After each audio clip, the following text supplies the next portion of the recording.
Mummy, आप तो अपने पोते पोती में इतना व्यस्त हो गई हो कि आपको अपनी बेटी और नातिन की याद नहीं आती। उर्मिला जी अपने पोते शिवम और पोती प्रीति के साथ पार्क में घूमने आई थी। तभी उनकी बेटी प्रियंका भी वहां आ गई। उर्मिला जी का बेटा बहू दोनों नौकरी करते थे। पति के जाने के बाद उर्मिला जी अकेली रह गई तो बेटा राजीव उन्हें अपने साथ ले आया था। यहाँ आकर शिवम और प्रियंका के साथ उनका मन लगने लगा था। वो दोनों भी दादी से बहुत प्यार करते थे। स्कूल से आते ही खाना खाकर उर्मिला जी दोनों को होमवर्क कराती और फिर शाम को रोज पार्क में लेकर आ जाती, जहाँ वो तीनों मिलकर कभी खेलते तो कभी बैठकर खूब बातें करते और कभी एक दूसरे के पीछे भागते। धीरे धीरे उर्मिला जी अपना दुख भूलने लगी थी। उर्मिला जी के पति को गए हुए 1 साल होने को आया था। माँ को खुश देखकर राजीव को भी तसल्ली होती। बुआ जी आओ ना, हमारे साथ खेलो। प्रियंका बुआ को देखते ही दोनों बच्चे उसकी तरफ भागे। चलो घर चलते हैं, बुआ के लिए चाय बनाते हैं। उर्मिला प्रियंका ने उन दोनों को गले से लगाया और सब मिलकर घर की तरफ चल दिए। बच्चे तो बुआ की बेटी को लेकर अपने कमरे में खेलने चले गए और उर्मिला जी चाय बनाने चल दी।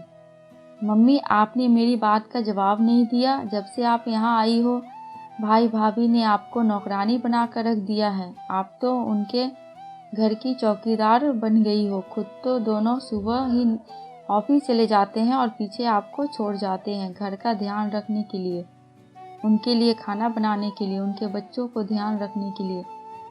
दोनों इतना अच्छा कमा रहे हैं तो बच्चों के लिए क्या एक काम वाली नहीं रख सकते?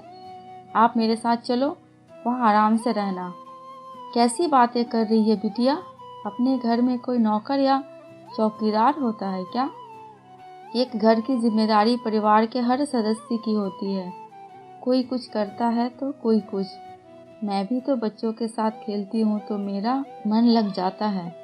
तुम्हारे पापा के जाने का दुख इन बच्चों की वजह से ही तो दूर हुआ है और दादा दादी के साथ रह के ही तो बच्चे संस्कार सीखते हैं। मैं सोचती हूँ कि मैंने यहाँ आने में देर कर दी। पहले आ जाती तो शायद अकेलेपन का दर्द तुम्हारे पापा को ना लेकर जाता। इन बच्चों के साथ रहकर तो मैंने जैसे जिंदगी और नौकर तो बहुत है घर में। मैं तो अपने शौक के लिए खाना बनाती हूँ और ये शरीर चलता रहे तो अच्छा रहेगा। और तेरे साथ जाकर भी मैं यही सब करूँगी। तू भी तो नौकरी करती है, वहाँ मुझे तेरी बेटी और तेरे घर को संभालना होगा। अरे दीदी, आप कब आई? तभी घर में उर्मिला जी की बहू नंदिनी आ गई। चलिए आप सब बैठिए, मैं खाने की तैयारी करती हूँ। दीदी आप खाना खाकर ही जाना। थोड़ी देर में ही राजीव भी आ गया। अरे वाह, आज तो दीदी आई हैं। चलो सब जल्दी से खाना खा लो, फिर आइसक्रीम खाने चलेंगे। आइसक्रीम का नाम सुनकर बच्चे खुश हो गए। उर्मिला जी सबको खुशी देखकर बहुत ही खुश थी। प्रियंका अपनी माँ के चेहरे की मुस्कान देखकर हैरान थी। वहाँ सच्ची खुशी दिखाई दे रही थी, कोई दिखावा नहीं। उसे अपनी सोच पर शर्म आई। उसने भाई भाभी को कितना गलत समझा था। दोस्तों, आपको ये कहानी कैसी लगी प्लीज कमेंट करके हमें जरूर बताना। अगर थोड़ी सी भी अच्छी लगी हो तो प्लीज मेरे चैनल को सब्सक्राइब करके मेरी वीडियो को लाइक एंड शेयर कर देना।